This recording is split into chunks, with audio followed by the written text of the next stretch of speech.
काय मागणी काय करता तुम्ही? मागणी हीच आहे की आम्हाला लवकरात लवकर न्याय मिळाला पाहिजे. मोर्चामध्ये आज आपण पाहिलं तर सगळ्याच जिल्ह्यात मोर्चे निघत आहेत. पुण्यात देखील मोर्चे होते, मात्र अद्याप काही आरोपी दिसत आहेत मोकाट फिरताना पाहायला मिळत आहे. त्यांना पण लवकरात लवकर अटक झाली पाहिजे. त्यांना पण लवकरात लवकर अटक झाली पाहिजे.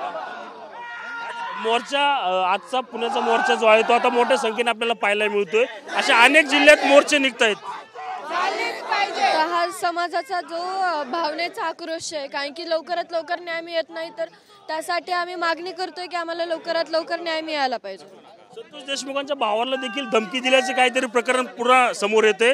नक्की काय विषय आहे तो? नाही, याबाबत मला काही माहित नाहीये, तुम्ही त्यांनाच विचारा. नक्कीच आपण पाहिलं तर या ठिकाणी संतोष देशमुख यांचं कुटुंब जे आहे ते आता मोर्चामध्ये या ठिकाणी दाखल होताना आपल्याला पाहायला मिळते. रणजित जाधव, TV9 मराठी, पुणे.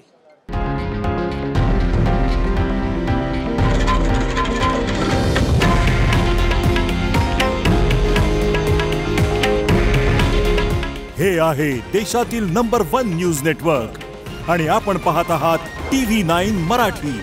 काळजी तुमची, हित महाराष्ट्राचं.